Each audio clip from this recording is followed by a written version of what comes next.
Welcome to current शिक्षा। I hope आप सभी लोग बहुत अच्छे होंगे और आपकी तैयारी भी बहुत अच्छी चल रही होगी। आज हम लोग जो है नई सीरीज़ शुरू कर रहे हैं जिसमें हम लोग केमिस्ट्री कंप्लीट करने वाले हैं और यहाँ पर हम लोग शॉर्ट नोट्स के माध्यम से कंप्लीट केमिस्ट्री को रिवीजन करने वाले हैं और इसका पीडीएफ जो है आप लोग को टेलीग्राम ग्रुप में मिल जाएगा, आप लोग उसको ज्वाइन कर लें। आज हमारा टॉपिक रहने वाला है पदार्थ और इसके अलावा गैसीय जो नियम हैं और इसके अलावा जो है चेंजेस जो परिवर्तन होते हैं, फिजिकल चेंज, केमिकल चेंज, इसके बारे में भी हम लोग देखने वाले हैं। सो आइए आज की शुरुआत करते हैं। अगर आप लोग चैनल पर पहली बार आ रहे हो तो चैनल को जरूर सब्सक्राइब कर लें। इसके अलावा जो पहले क्लासेस आई हुई हैं जिसमें हमने पूरा जो ब्रह्मास्त्र बैच है, ब्रह्मास्त्र 1, उसको कंप्लीट किया है, आप लोग उसको देखिए। आज हम लोग जो है केमिस्ट्री में सबसे पहले पदार्थ समझते हैं। पदार्थ यानी कि मैटर। जो हमारा केमिस्ट्री है इसके जनक की बात की जाए तो हो जाएंगे एंटोनी लेवोसियर, जो हैं ये केमिस्ट्री के जनक हैं। इनकी बुक है द एलिमेंट ऑफ केमिस्ट्री, ध्यान रखेंगे। सबसे पहले हम लोग जो मैटर है यानी कि पदार्थ, द्रव्य, जो हमारे चारों तरफ जो भी चीज़ें, जितनी भी चीज़ें हैं, सब क्या है, मैटर है। अगर इसकी परिभाषा की बात की जाए तो कोई भी चीज़ जिसका भी द्रव्यमान यानी कि मास होगा और अगर वह कुछ स्थान घेरता हो यानी कि स्पेस लेता हो तो उसी को हम लोग मैटर कहते हैं। तो सरल भाषा में समझें, कोई भी वस्तु है अगर वो कोई भी स्थान घेरती या फिर कवर करती है उसी को कहते हैं मैटर। जैसे कि आप लोगों के आसपास पेन, मेज़, चाय, हवा, कुर्सी, मास्टर या फिर बहुत सी चीज़ें, जितनी भी चीज़ें आपके आस पड़ोस में हैं, सब जो है हमारी मैटर हो जाएंगी। आगे देखते हैं। मैटर का अगर हम लोग विभाजन करें तो इसका विभाजन जो है दो प्रकार से होता है। पहला विभाजन भौतिक आधार पर होता है जिसमें कि मैटर की यहाँ पर 5 अवस्थाएं बताई गई हैं, इसके बारे में भी देखेंगे। दूसरे आधार के आधार पर जो है रासायनिक आधार, इसके आधार पर भी जो हमारा पदार्थ है इसको डिवाइड किया गया है। तो भौतिक आधार पर अगर देखें तो 5 अवस्थाएं होती हैं: ठोस, द्रव, गैस, प्लाज्मा और बोस आइंस्टीन कंडेंसेट। यहाँ पर जो है 5 अवस्थाएं हैं भौतिक आधार पर मैटर की, इनको हम लोग आगे डिटेल में पढ़ने वाले हैं। रासायनिक आधार की बात की जाए तो यहाँ पर दो प्रकार से भी होता है, शुद्ध और मिश्रण यानी कि मिक्सचर। शुद्ध की बात की जाए तो इसमें एलिमेंट यानी कि तत्व, यौगिक यानी कंपाउंड के आधार पर इनका विभाजन किया जाता है। एलिमेंट्स जो हमारे हैं आवर्त सारणी में होते हैं, आप लोग जानते ही होंगे।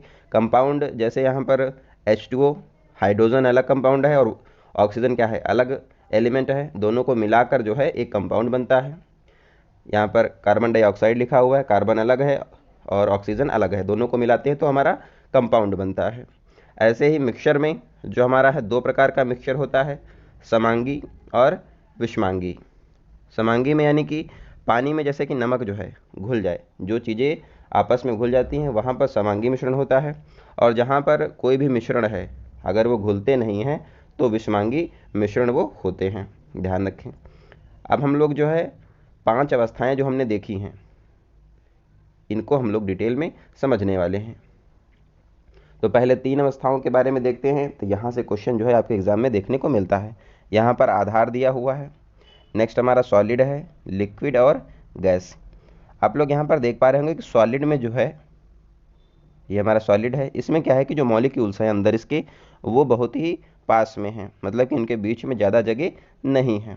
लिक्विड में जो है यहाँ पर लिक्विड हमारा थोड़ा इसके मॉलिक्यूल्स दूर दूर होते हैं जैसे कि पानी, और सॉलिड में हमारा बर्फ़ हो जाएगा। तीनों अवस्थाएं वाटर की ही हैं लेकिन यहाँ पर अलग अलग अवस्थाएं हैं, बर्फ़, पानी और भाप। ये भी पानी ही है जो कि गैस फॉर्म में है। तो गैसों में क्या होता है कि जो कणों के मध्य दूरी है वो कम होती है। तो इसी के बेसिस पर हम लोग जो है यहाँ पर जो हमारे तीनों टाइप हैं, बर्फ़ यानी कि सॉलिड, लिक्विड, गैस, इनको समझने वाले हैं। पहला आधार हमारा है कणों के मध्य दूरी के आधार पर अगर देखें तो यहाँ पर कहाँ पर जो है कणों के मध्य दूरी ज़्यादा होगी। अगर हम लोग सॉलिड से यहाँ पर गैस की तरफ जा रहे हैं तो हमारे कणों के मध्य दूरी क्या है, बढ़ रही है। आप लोग यहाँ पर देख पा रहे होंगे, यहाँ पर आप लोग देखिए, यहाँ पर क्या है, कणों के मध्य दूरी बहुत कम है। लिक्विड में थोड़ी ज़्यादा है और गैसों में सबसे ज़्यादा है। यानी कि सॉलिड से अगर गैस की तरफ हम लोग जाएंगे तो कणों के मध्य दूरी वो बढ़ने वाली है, ध्यान रखें। नेक्स्ट हमारा आधार है आकर्षण बल के आधार पर, यानी कि अट्रैक्शन फोर्स कहाँ पर ज़्यादा होगा। तो अट्रैक्शन फोर्स ज़्यादा कहाँ पर होगा? जहाँ पर मॉलिक्यूल्स पास में होंगे वहाँ पर अट्रैक्शन ज़्यादा होगी, जहाँ पर मॉलिक्यूल्स दूर दूर होंगे वहाँ पर अट्रैक्शन कम होने वाली है। तो हम लोग सॉलिड से अगर गैस की तरफ जाएंगे तो हमारा आकर्षण बल जो है वो कम हो जाएगा। क्यों हो जाएगा कम? क्योंकि यहाँ पर सॉलिड में क्या है, मॉलिक्यूल्स पास में हैं, लिक्विड में उससे थोड़ा दूर हैं, गैसों में सबसे दूर हैं। तो इसलिए हम लोग सॉलिड से गैस की तरफ जाएंगे तो हमारा अट्रैक्शन फोर्स कम हो जाएगा। आगे देखते हैं। और हम लोग इनको 10 आधार हैं इसके दिए हुए हैं, उसी के आधार पर इनको समझने वाले हैं।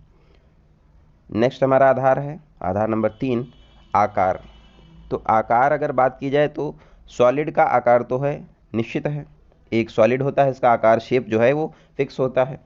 लिक्विड का जो आकार है यहाँ पर अनिश्चित होता है, क्योंकि लिक्विड का कोई आकार नहीं होता है, जिस भी कंटेनर में इसको रखते हैं उसी आकार का ये हो जाता है। गैसों में भी अनिश्चित आकार होता है। नेक्स्ट है आयतन। वॉल्यूम की अगर बात की जाए तो सॉलिड में तो वॉल्यूम फिक्स होता है, लिक्विड में यहाँ पर निश्चित होता है, एक फिक्स लिक्विड का वॉल्यूम है। गैसों में क्या है, अनिश्चित होता है, जिस भी कंटेनर में गैस को रखा जाएगा वो उसका वॉल्यूम ले लेती है। लेकिन लिक्विड के केस में ऐसा नहीं होता है, ध्यान रखेंगे। 5th पॉइंट है डेंसिटी। डेंसिटी यानी कि घनत्व की बात की जाए, इसका फॉर्मूला होता है मास अपॉन वॉल्यूम, यानी कि द्रव्यमान अपान आयतन जो है बराबर होता है घनत्व की। अगर हम लोग सॉलिड से गैस की तरफ अगर आगे जाएं, सॉलिड से अगर हम लोग गैस की तरफ जाते हैं तो हमारा आयतन बढ़ता है। आयतन का मतलब वॉल्यूम जो है वो बढ़ता है। सॉलिड में पास पास अणु होते हैं, लिक्विड में उससे थोड़ा दूर होते हैं और गैसों में सबसे ज़्यादा दूर। तो यहाँ पर आयतन वॉल्यूम गैसों का ज़्यादा होता है, लिक्विड का उससे कम और सॉलिड का सबसे कम। तो इसलिए हम लोग सॉलिड से अगर गैस की तरफ जाएंगे तो आयतन हमारा बढ़ेगा। अगर हमारा आयतन बढ़ेगा तो हमारा जो घनत्व है ये कम हो जाएगा। अगर आयतन बढ़ेगा तो घनत्व हमारा कम हो जाएगा। इसीलिए जो है गैसों का घनत्व जो है सबसे कम होता है, लिक्विड का उससे कम, और सॉलिड का जो घनत्व है ज़्यादा होता है लिक्विड से। सबसे ज़्यादा घनत्व लिक्विड का, उसके बाद सबसे ज़्यादा घनत्व सॉलिड का है, उसके बाद लिक्विड का, और उसके बाद गैस का जो है घनत्व आता है। आगे देखते हैं। नेक्स्ट है अंतः आणविक स्थान, यानी कि इंटर मॉलिक्यूलर स्पेस की बात की जाए तो सॉलिड में तो स्पेस होता ही नहीं है, इसीलिए जो उसके जो अणु हैं वो बिल्कुल पास में होते हैं। तो सॉलिड में क्या है, शून्य यानी कि नगण्य होता है स्पेस। यहाँ पर लिक्विड में थोड़ा ज़्यादा होता है और गैसों में सबसे ज़्यादा यहाँ पर इंटरमॉलिक्यूलर स्पेस होता है। मॉलिक्यूल्स के बीच का जो स्पेस होता है उसी को अंतः आणविक स्थान कहा जाता है। नेक्स्ट है संपीड़न, यानी कि कंप्रेशन जो है। कंप्रेशन किसका ज़्यादा हो सकता है, कोई भी चीज़ किसको ज़्यादा दबा सकते हो आप लोग, जहाँ पर जगह ज़्यादा होगी उसी को दबाया जा सकता है। तो सॉलिड में क्या होता है कि जो मॉलिक्यूल्स हैं वो पास में हैं, तो उनके बीच में जगह तो है नहीं, तो उनको ज़्यादा दबाया नहीं जा सकता है, यानी कि शून्य के बराबर उनको दबाया जा सकता है, यानी कि नगण्य होता है कंप्रेशन किस में, सॉलिड में। और मैक्सिमम क्या है, गैस में जो है, गैस का जो आयतन है वो बड़ा है, तो गैस के मॉलिक्यूल्स दूर दूर होते हैं, तो इसलिए इनको कंप्रेस भी किया जा सकता है। तो गैसों में क्या है, सबसे ज़्यादा संपीड़न होता है, लिक्विड में थोड़ा कम होता है। तो सॉलिड से गैस की तरफ जाएंगे तो हमारा संपीड़न जो है ये बढ़ने वाला है, ध्यान रखें। नेक्स्ट है गतिज ऊर्जा, यानी कि काइनेटिक एनर्जी कहाँ पर ज़्यादा होगी।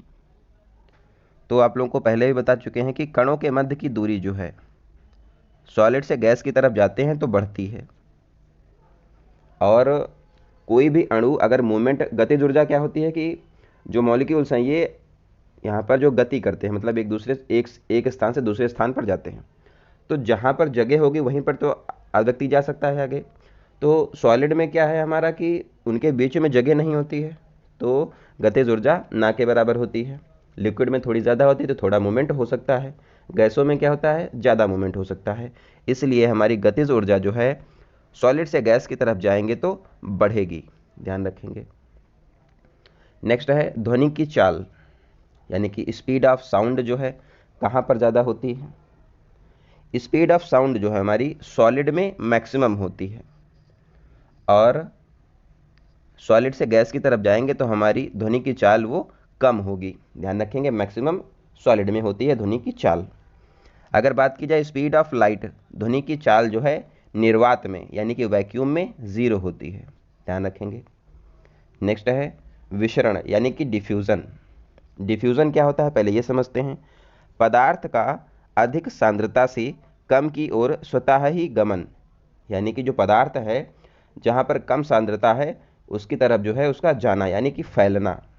मोटे मोटे शब्दों में समझें कि डिफ्यूज़न क्या है, यानी कि फैलना। कोई भी पदार्थ है जहाँ पर कम सांद्रता है उसकी ओर स्वतः ही जाना, तो यही हो जाएगा हमारा डिफ्यूज़न।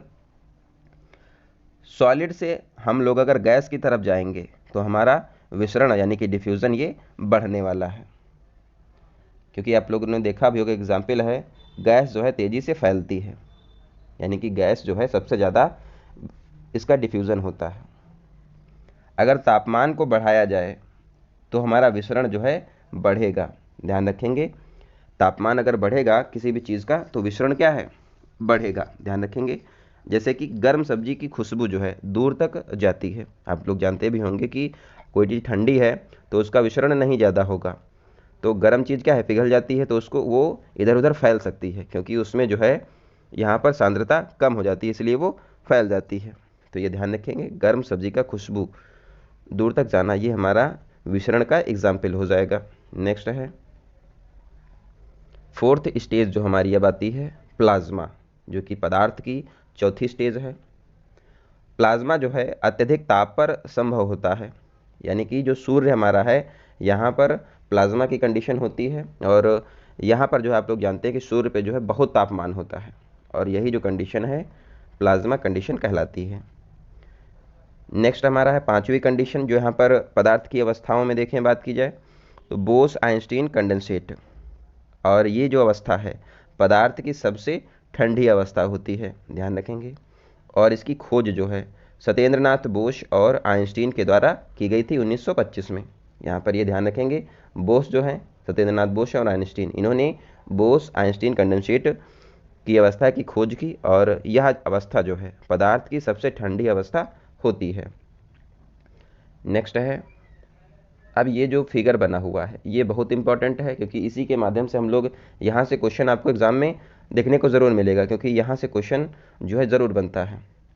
यहाँ पर हमारा सॉलिड है और ये हमारा जो है लिक्विड है, और ये हमारी गैस हो जाएगी। इसी के माध्यम से हम लोग इसको समझ लेते हैं। पहले हम लोग सॉलिड से लिक्विड और लिक्विड से सॉलिड, सॉलिड जब बनता है तो उसको क्या बोलते हैं। तो सॉलिड जब हमारा यानी सॉलिड यानी कि बर्फ, लिक्विड यानी कि पानी, गैस यानी कि भाप, ये आप लोग समझिए, ये वाटर के ही एग्जाम्पल हैं। सॉलिड से अगर लिक्विड कोई भी चीज़ बन रही है तो उसको कहते हैं पिघलना यानी कि मेल्टिंग, और अगर लिक्विड से सॉलिड बन रहा है यानी कि पानी से अगर बर्फ बनेगा तो उसको कहेंगे फ्रीजिंग यानी कि जमना, और ऐसी कंडीशन 0 डिग्री सेल्सियस पर होती है, ये आप लोग जानते भी होंगे। आगे देखते हैं लिक्विड से गैस। अगर लिक्विड से गैस बन रही है कोई चीज़ तो उसको जो है वाष्पीकरण कहा जाता है, यानी कि इवापोरेशन कहते हैं। लिक्विड से अगर गैस बन रहा है तो उसको कहते हैं इवापोरेशन, और ऐसी कंडीशन जो है 100 डिग्री सेल्सियस पर होती है, जिसको हम लोग बॉइलिंग पॉइंट कहते हैं। अपोजिट अगर देखा जाए, गैस से लिक्विड अगर कोई चीज़ बन रही है, यहाँ पर गैस से अगर लिक्विड बन रहा है तो इसको कहते हैं संघनन यानी कि कंडेंसेशन, इसको कहा जाता है। जैसे आप लोग जानते होंगे कि शीशे पर भाप का जमना, जैसे जाड़ों में अगर शीशे के ऊपर अगर भाप मारी जाए तो वो क्या होती है, जम जाती है, तो वो लिक्विड फॉर्म में हो जाता है। और सिलेंडर में जो एलपीजी होती है इसको क्या है कि कंप्रेस कर देते हैं, होती तो ये गैस है, लेकिन जब अगर आप लोग कभी सिलेंडर उठा के देखो, उसको अगर हिलाओ तो उसमें आपको लगेगा कि लिक्विड भरा हुआ है, क्योंकि उसको इतना ज़्यादा कंप्रेस कर देते हैं तो वो लिक्विड फॉर्म में स्टोर हो जाती है, तो ये ध्यान रखेंगे। नेक्स्ट है, अब हम लोग सॉलिड से गैस जो बनता है उसको देखते हैं। तो ये हमारा सॉलिड है और ये हो जाएगी गैस। अगर सॉलिड से गैस डायरेक्ट बने, ये एग्जाम में आते हैं, बहुत ज़्यादा पूछता है। सॉलिड से अगर कोई भी पदार्थ जो है गैस में कन्वर्ट हो रहा है तो उसको जो है ऊर्ध्वापातन यानी कि सब्लिमेशन कहा जाता है। एग्जाम्पल इसके बहुत इंपॉर्टेंट हैं। कपूर की गोली, आप लोगों ने देखा होगा कि अगर बहुत दिन तक ये खुले में रखी रहे तो ये गैस यहाँ पर उड़ जाती है, दिखती नहीं, गायब हो जाती है, तो डायरेक्ट यहाँ पर सॉलिड से गैस में कन्वर्ट होती है। शुष्क बर्फ, जिसको हम लोग ठोस CO2 यानी कि ठोस कार्बन डाइऑक्साइड को शुष्क बर्फ कहा जाता है। शादी जब होती है तो आप लोगों ने देखा होगा कि जब दुल्हन आती है तब जो है सफ़ेद सफ़ेद गुब्बारे टाइप का निकलता है, तो हमारी ये शुष्क बर्फ यानी कि ठोस CO2 ही वो होती है, ध्यान रखें। इसके अलावा नेफ्थलीन की गोली जो होती है ये भी एग्जाम्पल है यहाँ पर सब्लिमेशन का, डायरेक्ट सॉलिड से गैस में कन्वर्ट हो जाती है। नेफ्थलीन की गोली जो है, जो बाथरूम होते हैं आप लोगों ने देखा होगा सफ़ेद सफ़ेद गोली होती है, ये नेफ्थलीन की गोली होती है।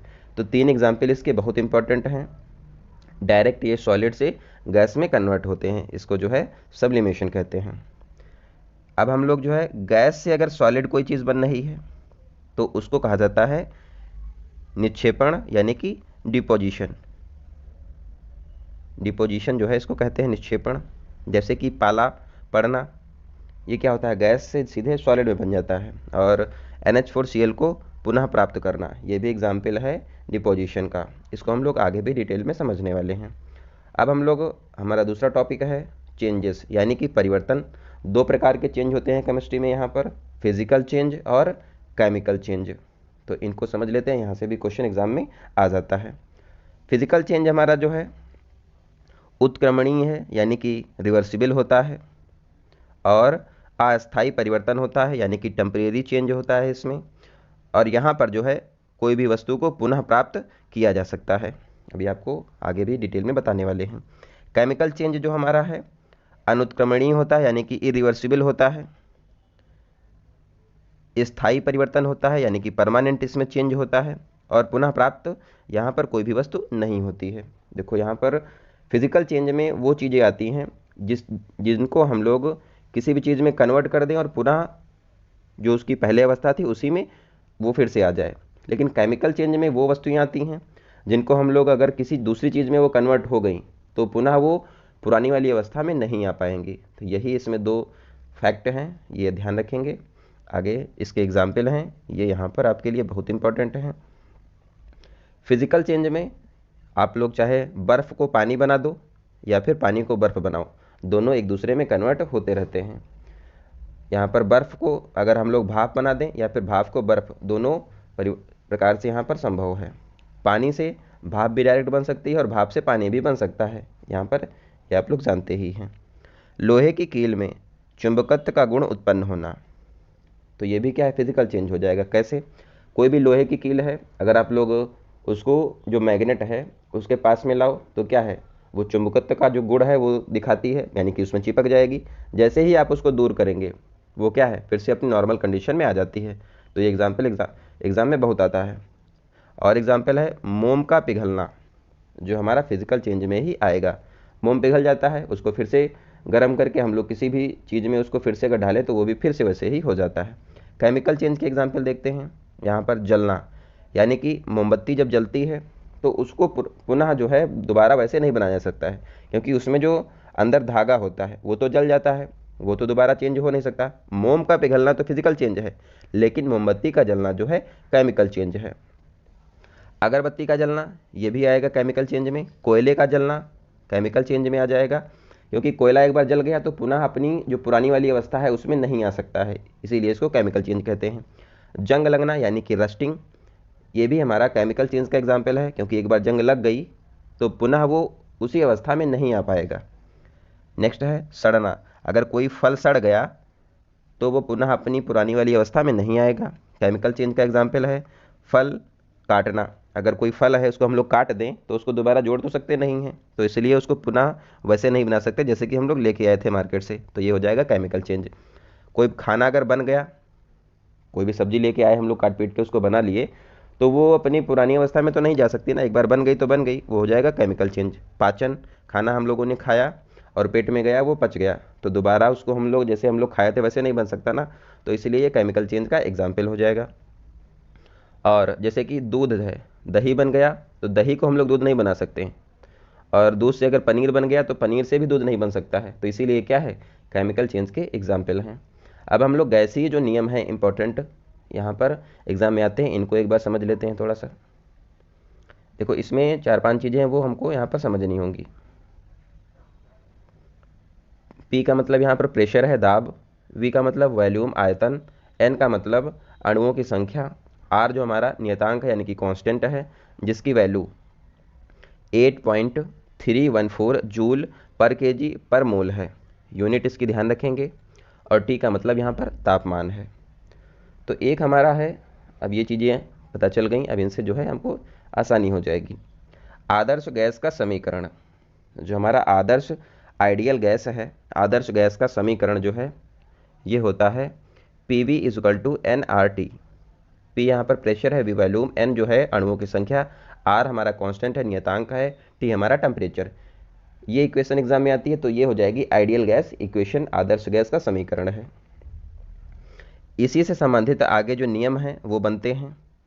वो कैसे बन रहे हैं, देखो यहाँ पर PV और nRT, अगर हम लोग R तो हमारा पहले से ही फिक्स है, N भी अगर फिक्स है, तो यहाँ पर 3 चीज़ें हैं वो चेंज होंगी, उसी के आधार पर अलग अलग नियम बनेंगे। कहीं पर P चेंज होगा और ये वॉल्यूम चेंज होगा और टेम्परेचर ये चेंज होंगे, और उसी के हिसाब से हमारे 3 नियम बनने वाले हैं। आइए देखते हैं। सबसे पहले हमारा, अगर हम लोग T जो T यानी कि तापमान को अगर फिक्स कर दें, यानी कि इसकी वैल्यू हम लोग अगर फिक्स कर दें, T हमारा अगर फिक्स हो जाए, अगर T फिक्स हो जाएगा तो हमारा जो PV है ये क्या हो जाएगा, तो ये नियत हो जाएगा, यानी कि ये भी फिक्स हो जाएगा। कैसे, देखो N हमारा पहले से फिक्स है बराबर इसकी वैल्यू, और R भी हमारा कांस्टेंट है, ये भी फिक्स है। तो यहाँ पर T भी अगर फिक्स हो गया तो PV क्या है, ये भी फिक्स हो जाएगा। और P जो हमारा है, P यहाँ पर इनडायरेक्टली प्रोपोर्शनल टू 1/V है, ये ध्यान रखेंगे। और यही हमारा बॉयल का नियम है, व्युत्क्रमानुपाती है, ये ध्यान रखेंगे। यहाँ पर जो हमारा P है, निश्चित तापमान पर गैस का दाब आयतन के व्युत्क्रमानुपाती होता है, ये हमारा बॉयल का नियम कहता है। अगर हम लोग P को बढ़ाएंगे तो हमारा V जो है ये कम हो जाएगा, यानी कि प्रेशर बढ़ाने से वॉल्यूम कम हो जाएगा। इसको याद करने की ट्रिक क्या है, TB, अगर T फिक्स है तो B यानी कि बॉयल का नियम हो गया। ध्यान रखेंगे, T किस में फिक्स होता है, बॉयल के नियम में, TB, T for temperature, B for Boyle का नियम। तो TB में T फिक्स होता है और R और N हमारे पहले से फिक्स हैं, तो इसलिए हमारा PV इजकल टू नियत। और अगर हम लोग यहाँ पर इसको आगे सॉल्व करेंगे तो हमारा P व्युत्क्रमानुपाती जो है हमारा वॉल्यूम के हो जाएगा, आयतन के। आगे देखते हैं, बहुत आसान है, आपको ये सब समझ में आ जाएगा। दूसरा हमारा है, अगर हम लोग P को जो है फिक्स कर दें, P जो है इसको निश्चित कर दें, तो क्या होगा, इक्वेशन में फ़र्क पड़ेगा। तो इक्वेशन हमारी क्या थी, PV is equal to nRT, ये हमारी इक्वेशन थी। हम लोगों ने क्या किया, N और R जो है हमारे तो फिक्स पहले से ही है, P को हमने यहाँ पर कांस्टेंट कर दिया, तो बचा क्या हमारा, V और R बचा। तो इक्वल टू का साइन हटेगा तो V जो है हमारा समानुपाती हो जाएगा T के। यही हमारा चार्ल्स का नियम है। निश्चित दाब पर यानी कि हमारा फिक्स अगर प्रेशर हो जाए तो गैस का आयतन तापमान के समानुपाती होता है। ध्यान रखेंगे, अगर हम लोग टेम्परेचर को बढ़ाएंगे तो वॉल्यूम भी हमारा बढ़ेगा, ये ध्यान रखेंगे। इसको याद करने की ट्रिक है PC, P यानी कि प्रेशर, C यानी कि चार्ल्स का नियम। P कहाँ पर कांस्टेंट होता है, चार्ल्स के नियम में, ध्यान रखेंगे। नेक्स्ट है, तीसरा है, यहाँ पर हम लोग समझ चुके हैं PV is equal to nRT।